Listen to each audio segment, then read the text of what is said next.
On va essayer de rattraper un petit peu. Donc la paracha de cette semaine, elle s'appelle Va'era.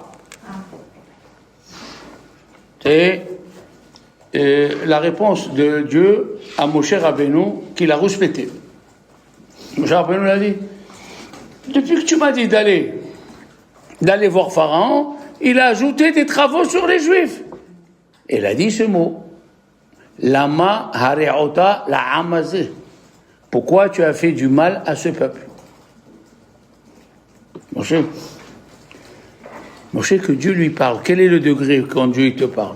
Prophétie. Hein? Dieu il te parle. Il a tué l'Égyptien avec Shem HaMeforash. Donc de qui on parle? Et lui il dit à Dieu, Lama hare'ota la'amazé. La première chose qu'on apprend de Moshe, tu peux être dans le degré que tu veux. Mais pour sauver tes frères ou ta famille, il faut parler à Dieu comme si tu parles à ton copain. La maréota.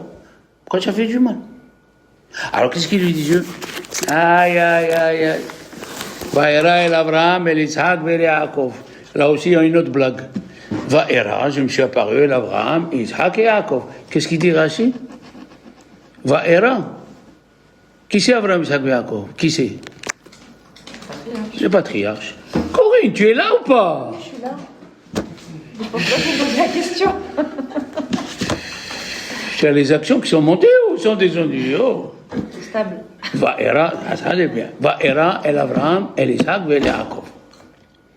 Qu'est-ce qu'il dit Rashi? Va'era, el Avot. Je me suis apparu au Avot. Mais c'est écrit Abraham, Isaac, Yaakov. Qu'est-ce que tu me racontes, Rashi? Va'era, la Torah dit, Va'era, el Abraham, Isaac, Yaakov. C'est qui Abraham, Isaac, Yaakov, Elisa? Mon père, le patriarche. Il dit Rashi, Va'era, je me suis apparu, et la Avot. Après, on parlera de ça. Pour le moment, Dieu lui a répondu, il lui a dit, on l'a dit plusieurs fois, des fois, ce que tu vois des yeux, tu ne le comprends pas. Hein? Ils devaient sortir à 210 ans. Ils étaient à 180. Et ils étaient en train de souffrir. Qu'est-ce qu'il a fait Dieu? Il a ajouté le travail la nuit pour faire les 210 ans. D'accord? Et on n'a eu que 190. Vous allez lire dans la Haggadah, dans 11 semaines. Vous pouvez faire les placards si vous voulez. C'est rien du tout. Dieu il a créé l'aspirateur. Hein. Il y a des aspirateurs qui enlèvent même les carreaux. Faites attention, hein, ne mettez pas 2000 watts parce que...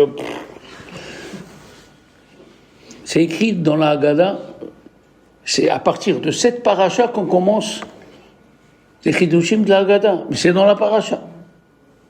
Il y a écrit chez Akadosh Baruch Hu Mechachev et Aketz, que Dieu y comptait la fin de l'esclavage. Combien ça fait Ketz? 190. D'accord? Donc on devait rester 210 et Dieu nous a sortis à 190 ans. Alors, vous allez avoir beaucoup de questions, c'est pas grave. C'est écrit dans la Torah, quand ils sont sortis les Juifs, on est resté 430 ans. Ou c'est 430. Et ils ont dit les Chachamim, quand tu comptes depuis Abraham Avinu, tu comptes depuis Abraham Avinu jusqu'à la sortie d'Égypte, c'est 430. Si tu comptes depuis Yaakov, c'est 210. Ça dépend d'où on compte, et chaque compte, il a un sens.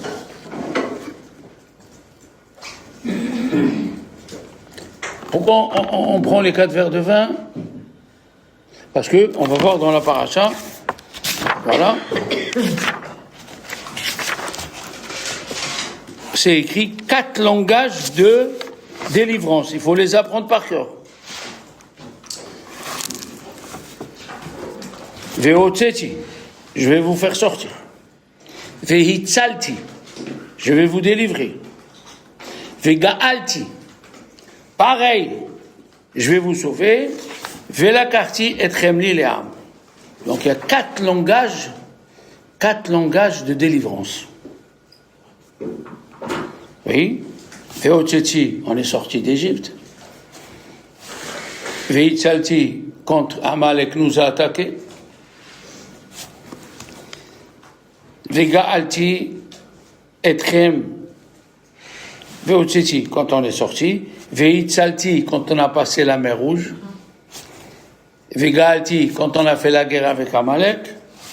Velakarti, Etchem Liléam, quand on a reçu la Torah. Donc 4 verres de vin.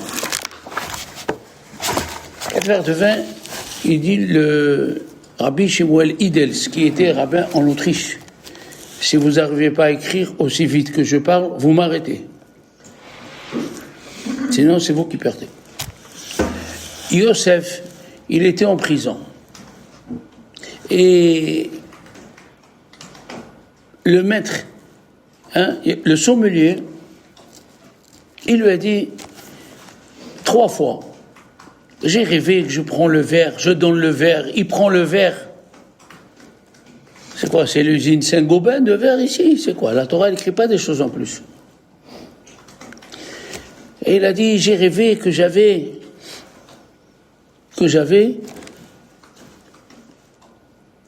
une grappe de raisin. Geffen. Qui c'est qui s'appelle Geffen dans la Torah? C'est vous, les femmes. C'est écrit dans le Tehillim, Geffen, Mimitzraim Tasiya. Tu as fait sortir le vin d'Égypte. Qui c'est le vin? C'est la femme.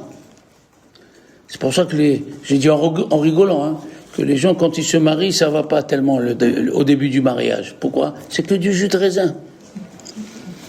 Il faut attendre quelques années, 15 ans, Saint-Estèphe, Margaux, Château Rothschild. Alors si on prend Kos, ça fait 86. On est d'accord? Et 3 fois 86, vous pouvez me donner le compte, s'il vous plaît? Je suis nulle. 3 fois 86, ça fait combien? 250. Moi, j'attends. 258. Ouais, je crois que ça doit être ça. Non. 3 fois combien là? 3 fois 86. 258. 258, elle a raison. Kos. On est resté, en vérité, en esclavage, le vrai esclavage, 86 ans. Dur. Maintenant, 4 fois 86, s'il vous plaît. 344. 344, tu ajoutes 86. Ça fait 430. Alors, pourquoi 5 fois 4 fois 86, ça fait 344. Tu ajoutes 86, ça a fait 430. Pourquoi? On devait rester 430 ans. On n'a travaillé que 86 ans. Donc le bon Dieu nous a offert 4 fois 86. C'est pour ça qu'on prend les 4 verres de vin. Tu me dis avec un verre ça suffit? Non, c'est faux. Pourquoi? Parce que c'est comme quelqu'un il est en prison aux États-Unis. Vous savez, aux États-Unis, ils sont un peu fous. Ils condamnent un type 300 ans de prison. Ils savent qu'il va mourir dans... Il vient, monsieur, il le sort. Il dit, moi, demain, je te sors. J'ai 400 ans. Il le sort. Après qu'il a sorti, il lui a dit, j'ai pas fini. Je vais offrir une villa, 40 pièces, 3 piscines, viande, de lait et parvis. Il a pu la première coupe de champagne qu'il est sorti de prison, la deuxième coupe qu'il a une maison. Il lui dit, j'ai pas fini. Je t'ai mis de côté 3 milliards de dollars. Pour moi, 3 milliards de dollars. Encore une coupe. Il dit, j'ai pas fini. 4e coupe, tu vas être le premier ministre du royaume. C'est ce qui nous est arrivé. Encore une coupe. Parce que vous pouvez poser la question, j'ai demandé à Rabbi Shlomo Zalman Auerbach, pourquoi pas 4 pommes? Pourquoi pas 4 pommes? 4 pêches, 4 kakis, ou kaki pommes, c'est meilleur? Non. Quand tu bois un verre de vin, tu es déjà un petit peu... Hein? Le deuxième verre de vin, tu passes à un autre degré. Le troisième, le quatrième, tu perds la tête. Pourquoi? Parce que jamais tu as pensé que tu allais avoir tout ça. Et grâce à qui? Aux femmes. Les hommes ont travaillé 18 heures de maçonnerie. Qu'est-ce qu'on voulait? Après 18 heures de travail, qu'est-ce qu'il cherche un homme? À dormir. Il est fatigué. Demain, il doit reprendre. Est venue la femme, elle se faisait belle. Très belle. Le parfum, tout, et elle mettait sa bassine dans le Nil, et Dieu il faisait sauter les petits rougets dans la bassine, et elle arrivait chez son mari. Ça va, chérie? Ça va, qu'est-ce que je te dis? Ça va. Pourquoi tu es venu? Demain je dois travailler, laisse-moi dormir. Non, on va dormir ensemble. Qu'elle va dormir ensemble? J'ai pas la force de lever les doigts, laisse-moi tranquille. Allez, attends. Il lui faisait, en attendant, elle lui faisait griller le poisson. Il sentait l'odeur des rougets, bien grillé, un bout de pain. En attendant, il regardait sa femme, et elle avait le parfum. Après une demi-heure comme ça, elle lui a dit, ça va mieux, chérie? Allez, on va dormir. Les femmes savaient qu'il y avait un certain nombre d'âmes qui devaient sortir d'eux. Et tant que ces âmes ne sortent pas, ils ne sortent pas d'Égypte. C'est ça, la femme. Hanouka, Purim, la femme. Et ils ont dit, les Chachamim, Bishchut Nashim Tzadkaniot, avec le mérite des femmes pieuses, Yatzanu Misraïm. Alors, il y a un verset dans ces mots, on ne comprend pas. Si vous ne connaissez pas l'explication, vous ne comprenez pas. Il y a écrit, Vatimale Haaretz Otam. J'explique. Vatimale Haaretz, la terre les a remplis à eux. C'est du français. La terre les a remplis à eux. Ils avaient le ventre, ils devaient accoucher. Ils allaient sous un pommier. Les femmes, les pauvres seules. Elles accouchaient 6 enfants. Et les 6, Dieu a fait de sorte qu'ils étaient sur pied. Ils sortaient sur pied et ils coupaient le côlon ombilical. Et après, où on va mettre ces 6? Et devant le pommier, elle s'ouvrait la terre, les enfants rentraient, et ça fermait, et dans la grotte, il y avait 2 rochers en forme de tété. Un, il donne le lait, et un, il donne le miel. Ils ont grandi là-dedans. Et les Égyptiens, ils venaient, ils faisaient crier des bébés à eux pour qu'on entende où ils sont. Ils n'entendaient pas. Ils ont mis des taureaux avec des charrues. La charrue, elle faisait au moins 2 mètres pour que ça pénètre dans la grotte. Ils n'ont pas arrivé. Jusqu'au moment où Dieu l'a dit de les sortir. C'était la sortie, 190 ans. Ils sont sortis. Comment ils vont reconnaître le papa et la maman? Les Juifs, ils étaient encore en train de construire.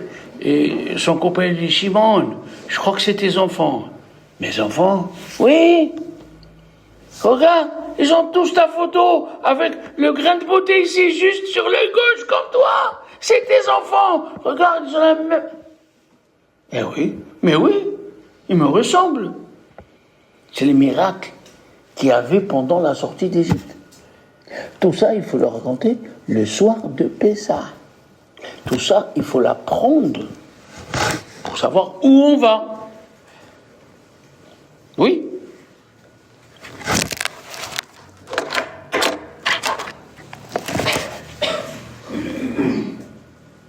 Mes chers amis, mes chères sœurs, il y a un monsieur, il habite aux États-Unis. Je ne sais pas, est-ce que parmi vous, il y a qui sont partis aux États-Unis? Vous étiez aux États-Unis. Tu étais aux États-Unis, Sarah. Est-ce que tu étais à Borough Park? Je ne sais pas ce que c'est. Borough Park. c'est seulement un quartier où ils habitent tous les Hasidim. Ils sont 120 000 juifs dans un quartier. New York. À New York. C'est pas Brooklyn. Oui. Ça, c'est en Angleterre. Moi, j'étais dans le quartier juif. Il y a un, il s'appelle Stamford Hill. Et un, il s'appelle Golders Green. Et maintenant, il y a la classe supérieure. Ils habitent dans un autre quartier un peu huppé. Aux États-Unis, le quartier le plus huppé s'appelle East Side. 120 000 juifs dans un quartier.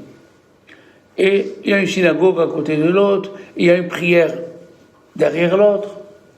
Tu vois que le judaïsme, c'est une force. Tu n'es pas seul. Il y a une synagogue qui s'appelait Shomrei Shabbat. Il y a une chose qui sont bien les Ashkénazes. Il faut apprendre. Moi, j'ai appris beaucoup de choses d'eux. À Jérusalem, à côté de mon hôtel, il y avait une synagogue ashkénaze. Qu'est-ce qu'ils font, les Ashkénazes? Ils ont une petite pile de billets de dollars de 1 dollar, 5 dollars, 10 dollars. Une pile. Ils font la prière le matin. Et tous les matins, il y a 4 ou 5 schnorrer. Apprenez. Schnorrer, c'est un monsieur qui vient ramasser de l'argent. Si c'est pour la bar mitzvah, si c'est pour une mila, si c'est pour un mariage. Schnorrer. Alors, ils sont devant leur pupitre. Le pupitre, il s'appelle Stender, en yiddish. Et dessus, ils ont les billets. D'accord, Corée? Alors, il passe le premier, sans interrompre le monsieur. Il passe le premier, il prend 1 dollar. Il passe le deuxième, 1 dollar. Il dit Chazako Baruch, merci beaucoup. Tous les matins, 5 ou 6. Avant de continuer, il y a une synagogue à New York, ils ont dit au rabbin, on n'arrive pas à prier avec concentration, il y a toujours un qui vient demander. Il leur a dit, à New York, nous avons les téléphones publics. Quand vous prenez le téléphone, vous devez mettre les pièces. Hein? 1 dollar, 2 dollars. Et quand ça s'arrête, ça veut dire qu'il faut ajouter. Sinon, ça va arrêter. Il a dit, vous aussi. Vous priez, mais des fois, la tête, elle s'en va en l'air. Alors, la ligne est coupée. Le bon Dieu, il t'envoie quelqu'un pour remettre la paix. Ce monsieur, il s'appelle Rav Michel. 70 ans, il prie tous les matins. Mais après, quand on fait Vaïbarech David, quand nous lisons Vaïbarech David, on se met debout, et là-bas il y a écrit il faut donner 3 pièces, Lecha Hashem, à Ocher, à Gedoula. Il y a 3 mots, et Arizal il dit il faut donner 2 d'un seul coup, et après la 3e pièce à part. Alors, le trésorier de la synagogue, il passe, madame, Vaïbarech David. Il vient, chez Rav Michel, il ne trouve pas. Il n'y a pas. Alors il lui dit, Rav Michel, il n'y a pas d'argent. Chez les Ashkénazes, ils ne se gênent pas, c'est pour une mitzvah.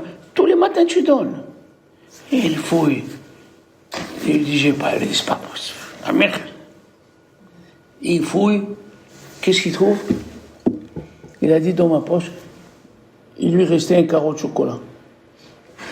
Bien fermé, il a dit, voilà ce que j'ai. Il a dit, mais là, dans la coupe, on ne sait pas ce qui peut arriver. Il l'a mis dans la coupe. L'après-midi, il vient pour Mincha, il vient 2 messieurs, l'administrateur et un monsieur. Il lui dit, l'administrateur, Rav Michel, tu sais ce qui s'est passé? Qu'est-ce qui s'est passé?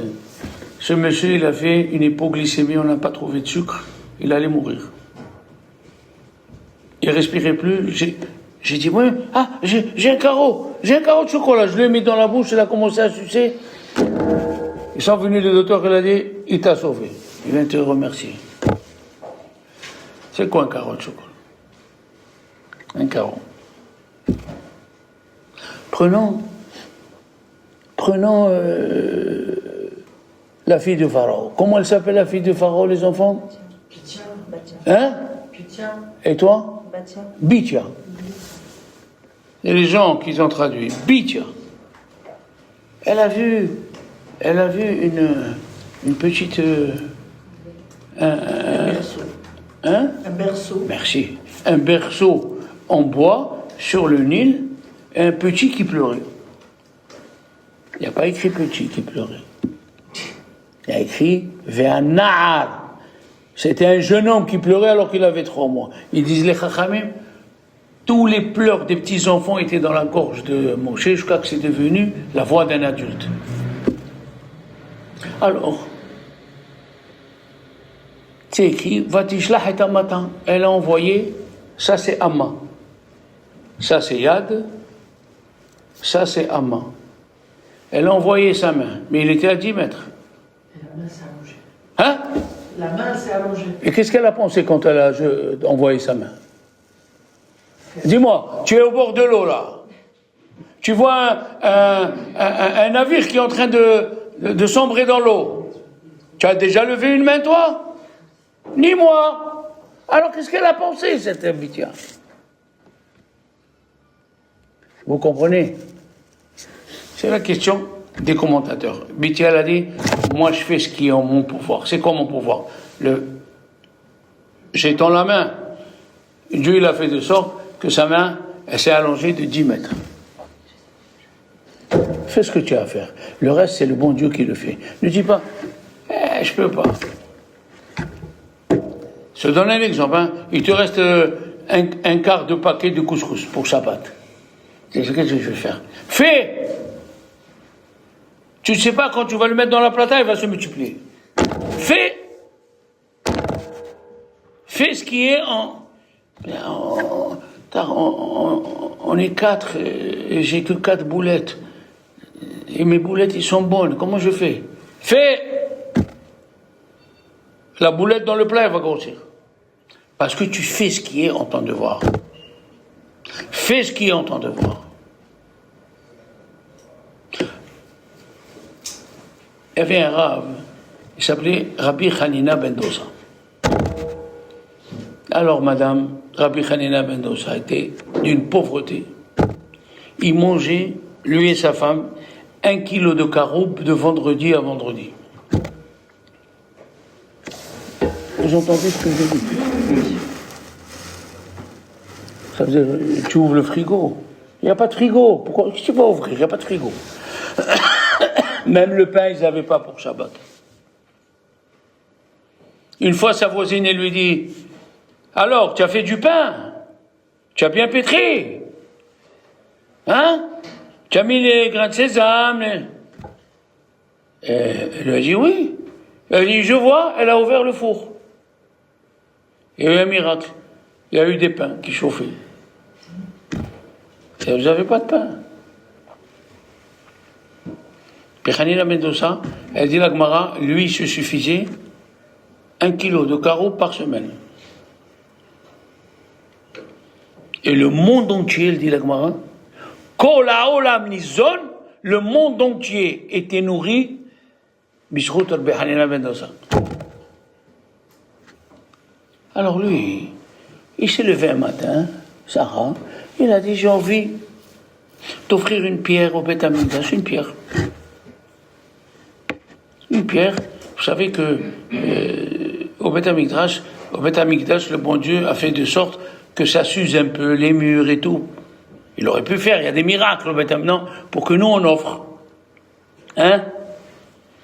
Comme il a dit l'empereur, il a dit à Rabbi Akiva, mais si Dieu il a fait les pauvres, pourquoi vous aidez? Il a dit pour qu'on ait du mérite.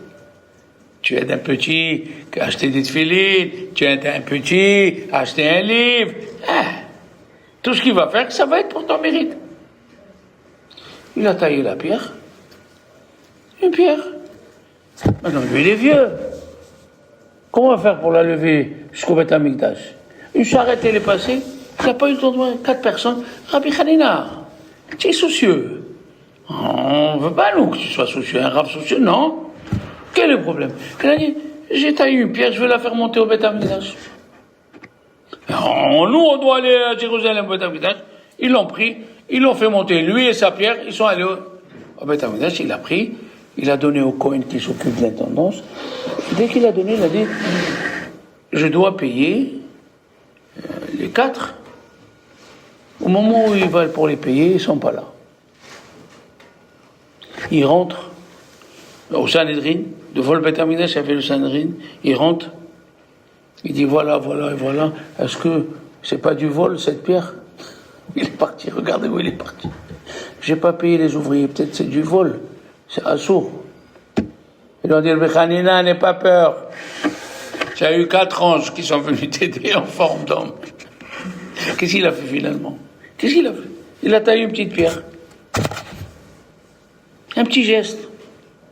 Et de ce petit geste, il est sorti. On ne sait pas ce qu'il est sorti. Vous savez, Ruth et Orpa, ils étaient mariés avec 2 frères. Mahlon et Kilion. Mahlon et Kilion.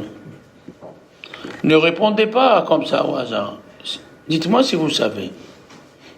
Qui était le plus grand des frères?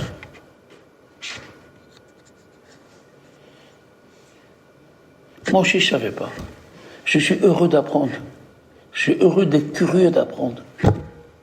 Un chidouche extraordinaire. Mahlon, c'était le petit. Et Kilion, c'était le grand. Qui c'est qui s'est marié avec une Goya, le premier? Mahlon, le petit. Le petit, il s'est marié avec une Goya à Orpa avant le grand. Et alors, le grand, il disait, à chaque fois qu'il voulait se marier avec Ruth, il disait non. Tant que mon frère il n'a pas marié, moi je ne me marie pas. Chaque fois, il repoussait un petit peu. Qu'est-ce qui s'est passé? C'est lui qui a eu Ruth, et c'est l'autre qui s'est marié avec Orpa, et Orpa, et lui, il est mort en premier. Le petit est mort en premier. Kilion. Mahlon, il est mort en premier. Il est resté Kilion. Il a épousé Ruth après. Là, tu as ta tête. Les enfants. Quand quelqu'un il épouse la femme de son frère qui n'a pas laissé d'enfant, dites-moi ce que vous savez honnêtement. Et elle tombe enceinte. Quelle âme il a ce petit? L'âme du frère. L'âme du frère décédé. L'âme du frère décédé. La question elle est, comment ça se fait que ce Mahlon, il est revenu dans le ventre chez Ruth? Pourquoi? Parce qu'à chaque fois il disait, pas encore un petit peu. Ces petits peu-là ont fait que Dieu lui a donné la chance de revenir. Un petit peu.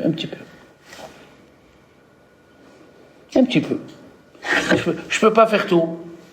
Je peux pas faire Birchot HaShahar, le Shema, Baruch She'amar. Je fais rien. Non. Fais un peu. Fais Birchot HaShahar.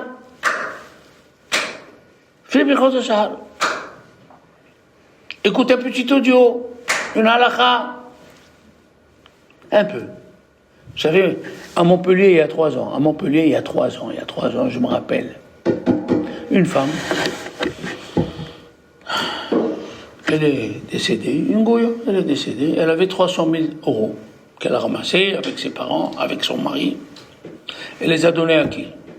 Au boulanger, au chauffeur de bus et à la pharmacienne du village.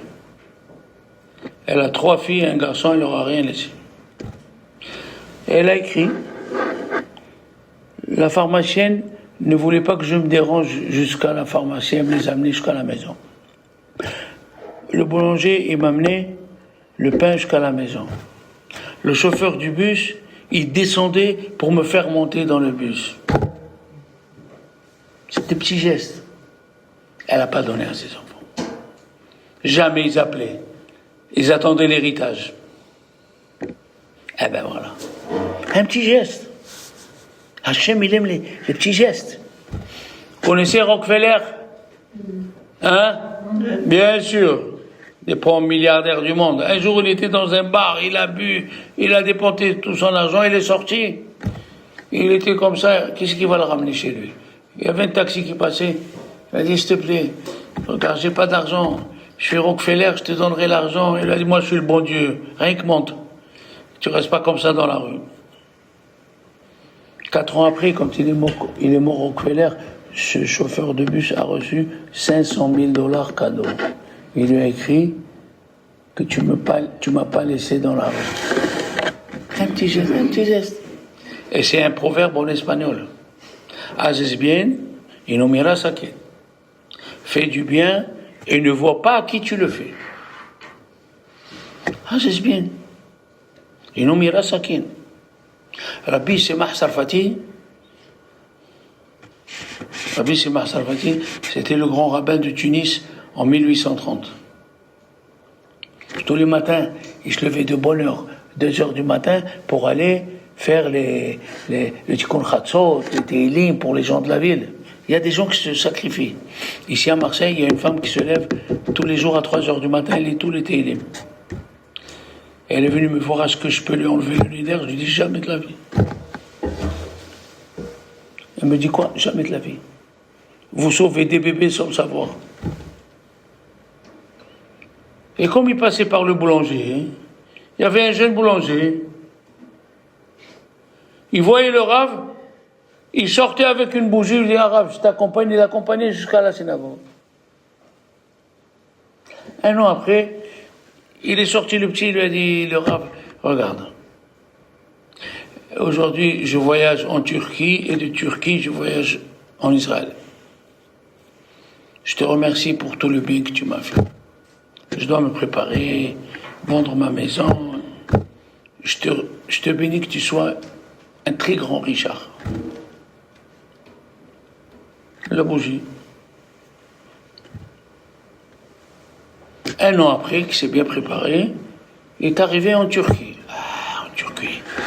Les rabbins de Tunis ont écrit à Istanbul, attention, qui c'est qui arrive? C'est un lion. En Toronto. Il est arrivé, il y avait les riches, le président de la communauté. Du coup, il y a un cavalier qui arrive avec une 50aine de soldats, il pousse tout le monde. Voilà la lettre du roi. Il ira chez aucun de vous. Rabbi Semah Sarfati. Il a dit, Arabe, n'ayez pas peur. Voilà le chochet de la ville. Je l'ai payé le temps que vous restez là. Voilà la cuisinière, Shomer Shabbat. Voilà le chômeur qui a fait mikvé ou tout juste en style neuf. Et vous venez chez moi. Il va à la maison tous les matins, Shahrit, Minha, Arbit, il donnait les cours de Torah. Après, il lui a dit, viens mon fils, pourquoi tu me fais ça? Il lui a dit, c'est moi le jeune qui vous prenait la bougie. Tous les matins, vous m'avez béni. Et le jour où vous n'êtes plus passé, je suis passé le matin, j'ai entendu quelqu'un qui criait, aïe, aïe. Je suis descendu, c'était une cave. Il y a un monsieur, il était en train de mourir, il m'a dit, mon frère, il m'a assassiné, il voulait prendre ma richesse, je ne lui donne pas. Maintenant que tu es venu, toi, tu appuies ici, ici et ici, tout ce qu'il y a dedans, il est à toi. C'était plein, rempli d'or et d'argent. Il a dit, j'ai pas fini avec vous. Il a dit, voilà la carte de l'épicier caché à Jérusalem.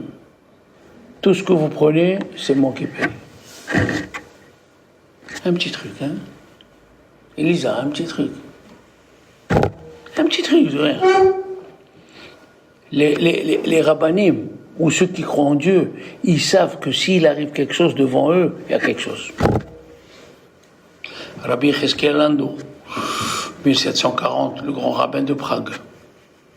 Il sortait de bonne heure le matin, et il a trouvé un jeune, pas apprenti, commis, on dit commis, ouais, qui travaille dans la boulangerie, par terre, le pain par terre, en train de pleurer. Pourquoi tu pleures, mon fils? Je ne sais pas comment faire, le patron il va me tuer, je devais vendre tout ça. Combien ça coûte tout ça? Il a dit 60 €, il a dit tiens 60 €. Là. 3-4 ans après, qu'est-ce qu'ils ont décidé?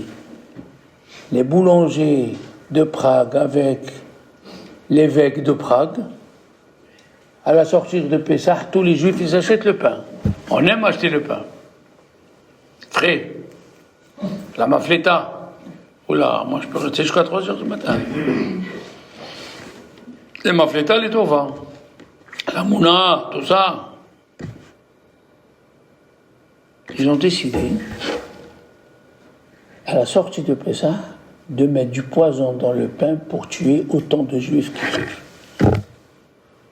Et là, à 10h, quand c'était la nuit, tac, oui, je peux entrer vous parler. Je lui dis, oui, vous me reconnaissez? Il a dit non. Il a dit, je suis le jeune homme que vous m'avez payé, vous m'avez sauvé ma vie. Sinon, j'aurais pas de travail, j'aurais pas de quoi donner à mes enfants. Il a dit, mon fils, moi j'ai fait du bien, j'ai oublié. Demain, vous allez dire à la communauté, à votre façon, de ne pas acheter le pain ce soir. Demain soir. Il est plein de poison, c'est fait pour vous tuer. Je vous ai remboursé ma dette. Le lendemain, qu'est-ce qu'il a dit le rabbin? Réunion, appelez-moi, toute la communauté, elle prie dans la grande synagogue. Tout le monde est venu. Il a dit, Rabotai, on s'est trompé de date. La sortie de Pessah, c'est pas demain soir. C'est après-demain. Les gens, avant, ils avaient la émouna dans les rabbanim. Aujourd'hui, quand un rabbi parle, qu'est-ce qu'il a, qu'est-ce qu'il veut, je vois pas. Non, pas tout le monde. Il y a des gens qui ont confiance. Tous les juifs n'ont pas acheté le pain. Ils ne peuvent pas vendre le pain qui est resté un jour. Tout le pain, ils ne l'ont pas acheté. Et le Rav, il a raconté à tout le monde le Ness, un petit geste, un goût, un petit geste. Je sais pas. On ne sait pas ce qui peut arriver. Un bien, un petit, un geste. Ça s'appelle en hébreu kitsatot.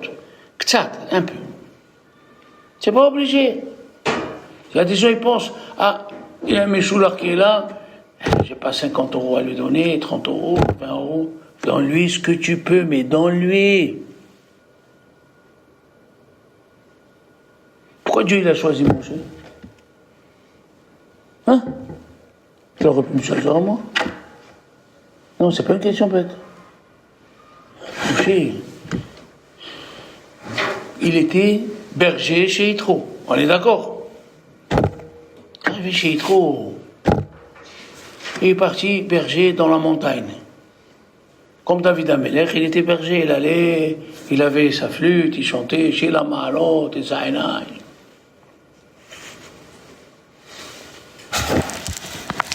Et alors là, il est arrivé quoi? Moshe, il est comme ça, accroupi, là. Il voit une petite brebis qui court. Petite, qui court. Et il se met à courir derrière elle. Elle va devant le ruisseau, elle boit. Il la prend, il la caresse. Il lui dit, ma chérie, si je savais que tu avais soif, je t'aurais amené, pourquoi tu t'es dérangé? Il lui a parlé, il l'a calmé. Et pour dire merci, elle disait, merci, quoi. Vous connaissez, il a dit, Dieu, tu as eu pitié des animaux. C'est toi qui vas diriger mon peuple. Si tu as pitié des animaux, à plus forte raison que tu as pitié de mes enfants. Un petit geste. Quoi? Un petit geste. Dieu demande une petite chose. Tu vas recevoir quelqu'un à 3h. Il est 3h moins quart. Tiens, je peux faire le schéma. Je peux faire Birkot HaShahar. Je peux faire. On ne peut pas s'imaginer l'influence qu'il y a quand quelqu'un fait quelque chose à la maison. Comment? Une petite chose. Je dis aux élèves, quand maman elle sert papa, est-ce que papa il dit merci? Il dit non. Je dis et vous? Je dis non. À un autre, je lui dis, dis-lui à ton père qu'il dit merci à ta mère. Dis-lui en mon nom, tu peux lui dire. Alors il a dit, j'ai dit à mon père, il a dit Rav Shalom, il faut dire merci à maman. Il a commencé à dire merci. Eh bien, madame, toute la maison, quand maman servait, dit merci. C'est un petit mot, gentil. Mais c'est rien, un petit mot. Mais ça renforce la maman. Mes enfants, ils apprécient. Mais... Non, il attend. Tu peux m'ajouter encore? Tu es dans le désordre maintenant? J'aurais dit aux enfants, ouvrez bien les oreilles. C'est assourd qu'un enfant il dit à sa mère, serre-moi. C'est assourd un enfant qui dit à sa mère ou à son père, serre-moi. Et papa, tu as le Pepsi Max à côté. Tiens, serre-moi. Un Issour Minatora. C'est un Issour Minatora. Ou, tu dis à ta mère, maman, j'ai faim, fais-moi à manger. Assourd. Tu peux dire, maman, j'ai faim. Hein? Et après, elle décide. Vous savez que si tu dors dans le lit, tu dors dans le lit. Elle rentre ta mère ou ton père, tu dois te lever du lit. Ah, j'ai envie de dormir, tu dois te lever du lit pour ton père et ta mère. Pourquoi? Parce que quand tu respires, c'est ton père et ta mère et le bon Dieu. Qu'est-ce qu'il a dit? Rabbi Shimon Bar Yochai, si à mon fils, moi, et Yotam, Ben Hiskiyahu, Ameler, si les trois on se rassemblent, on amène le Mashiach de suite. Ah, la Gemara dit, bon, Rabbi Shimon, d'accord. Rabbi Lazar, d'accord. Mi Yotam, Shkunada. What is this? Jonathan, Ben Hiskiyahu, il était roi. C'était. Hein? Jonathan, c'était un des Kohen Gadol. C'était le fils de Matityahu. C'est pas de ça que je parle. C'est pas celui-là. C'est pas celui-là.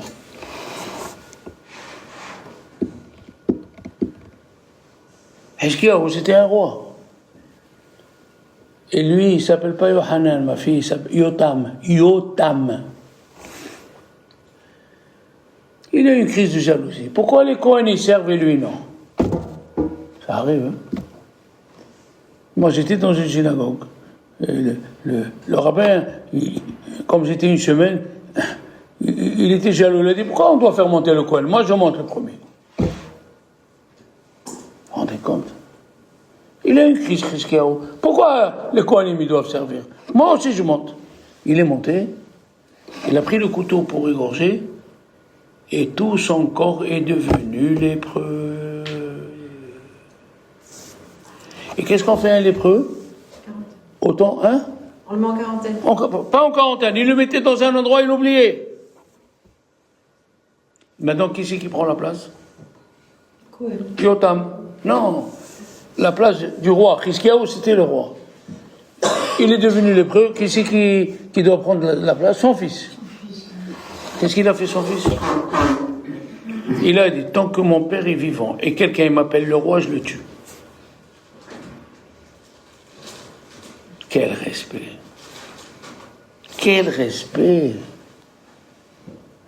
Tout celui qui m'appelle monsieur le roi, je le tue! Il a dit, comment on va vous appeler? Yotam. Pour faire kavod à son père. Hein? Rabbi Abahu, dans la Gemara de Kiddushin, ils étaient 5 frères. Et Rabbi Abahu, lui, voulait servir que son père. Ben, il ne laissait pas les autres. Un jour, son père lui a dit, un verre d'eau, chérie. Il est parti le chercher. Il arrive. Qu'est-ce qu'il trouve? Son père qui dort. Qu'est-ce que tu fais? Faut réveiller. Hein? Tu le réveilles? Non, faut pas réveiller. Ah, faut pas réveiller. Alors qu'est-ce que tu fais? On le verre devant. Hein? On lui met le verre. Rabbi Abahu, il est resté avec le verre, il a dit jusqu'à que mon père est arrivé.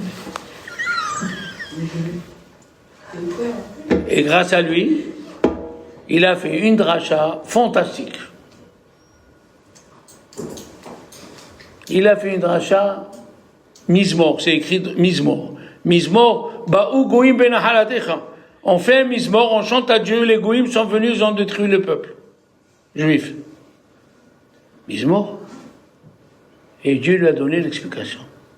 Parce que Dieu, au lieu de tuer les enfants d'Israël, il a versé sa colère sur les murs. Et grâce à lui, on a appris que Dieu a préféré casser sa maison que exterminer ses enfants. Qu'ils étaient mauvais. Vous savez qui a fait ça? Moi, je vous parle ça au temps des Névi. Il y avait le neveu de Chafetz Chaim. Le neveu de Chafetz Chaim, ils allaient dans les yeshivot. Et après, ils retournaient de temps en temps voir les parents. Mais les trains d'avant, Corinne. Moi, j'ai pris les trains en Espagne. Il fait 3 km en avant et 5 et 10 km en arrière. Il est arrivé la veille de Shabbat, toute la journée dans le train. La veille de Shabbat, il est arrivé chez son oncle qui était Chafetz Chaim, qui était déjà à la yeshiva. Il l'a vu comme ça, il lui a dit, mon fils, tu es venu du voyage, regardez comme c'est la délicatesse de Chafetz Chaim. Il lui a dit, écoute, dors un peu ici, tu prends tes forces, et après tu te lèves. Il a dit, d'accord. Il a dormi, il s'est levé, et il voit son oncle Chafetz Chaim, il dit, alors, ça va, tu t'es reposé? Allez, lave-toi les mains et viens. Avec sa femme, Chafetz Chaim, il voit qu'il fait vite. Il mange vite le poisson, après il mange vite les salades. Hein? Ils aiment les Ashkénazes, le foie avec l'oignon, comme ça. Après, gefilte fish. Hein? Après, le dessert, le strudel. Le gâteau à la pomme. Hein? Boum, Birkat Amazon. Chafetz Chaim s'en va, sa tante elle s'en va. Et lui, il a bien dormi là. Il est bien réveillé. Et là, il va sommeil. Il est entré dans la cuisine. Qu'est-ce qu'il voit, Carole? L'horloge. Il avait écrit 4 heures du matin. Il a dit, qu'est-ce que c'est cette horloge là? Cette horloge, elle marche au gazozèle. Le lendemain, il va chez sa tante, il lui dit, Tata, l'horloge, elle marche bien. Il a dit, oui. Comment elle marche? Quand on a fini de manger, il avait 4 heures. Il a dit, mais tonton, il est revenu de la synagogue, on est restés tous les deux, il n'a pas voulu te réveiller jusqu'à que tu t'es réveillé, et on a mangé ensemble. Corinne, où on est nous? Hein? Déjà, 10 minutes en retard. Oh! Il n'y a pas de respect dans cette maison. Alors, si c'est un quart d'heure, mais qu'est-ce que tu faisais? Je prenais l'apéritif avec mes copains. Et nous, qu'est-ce qu'on fait?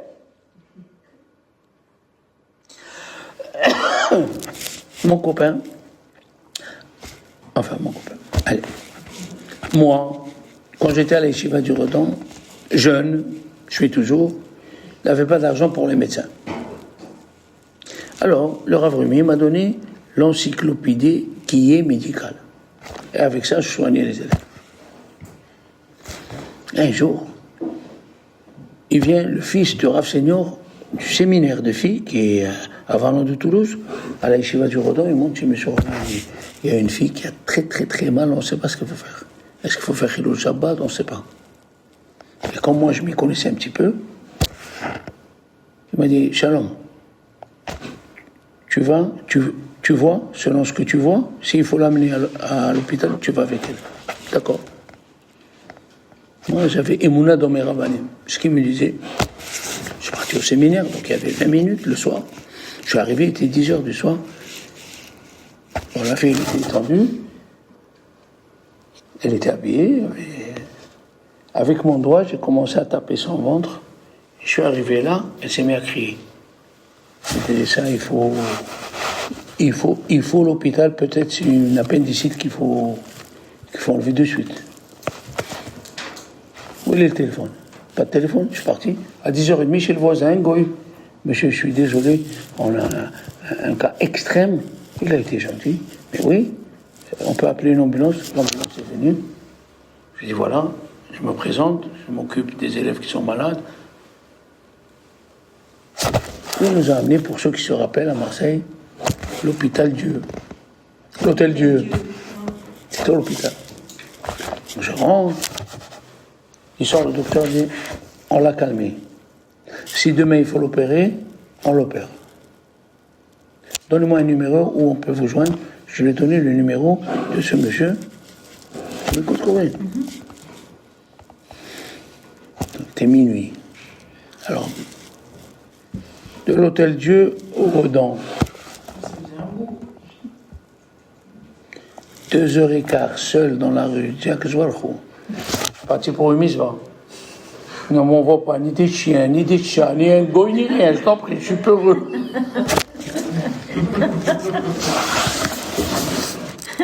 Et à chaque rue que j'ai tourné, que je vois le coup.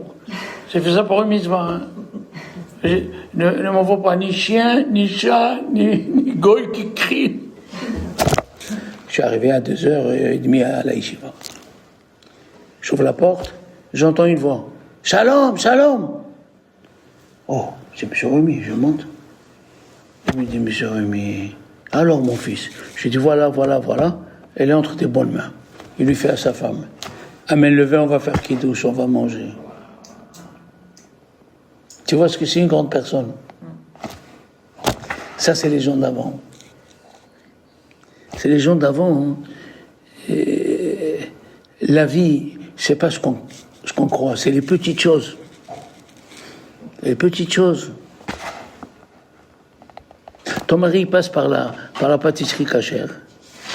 Je m'en fiche que tu veux le gâteau, que tu le veux pas, mais il achète. Voilà, Carole, je t'ai pensé à toi. Mais c'est du sucre, je m'en fiche. Voilà, je l'ai acheté pour toi. Elle aime le raisin. Tu passes devant l'îlot vert ou l'îlot blanc, 4 ou 5 raisins. Voilà, c'est terminé. Tu sais comment la vie elle change chez une personne? Des petits gestes comme ça, la vie elle change. Et surtout si c'est en cachette. Les mitzvot en cachette, c'est dur.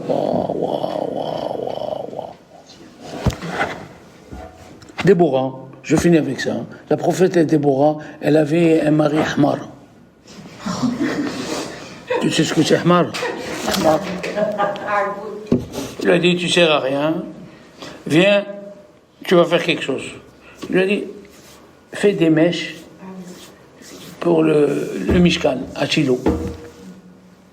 Parce qu'au début, on l'appelle échette lapidote. Lapide, c'est une flamme. Et après, on dit Barak ben Avinoam, le chef d'état-major de l'armée d'Israël. Parce qu'il a amené les mèches. C'est quoi une mèche? Hein, madame, c'est quoi une mèche? Pour les bougies. C'est ça, oui, d'accord, mais. Un geste, un petit geste. C'est. Tu es de mèche avec moi ou pas? Bon, alors. Il est devenu chef d'état-major. Et tout ça, j'ai pas fait le coup encore. Alors on fait quand le cours? La semaine prochaine, si Dieu veut.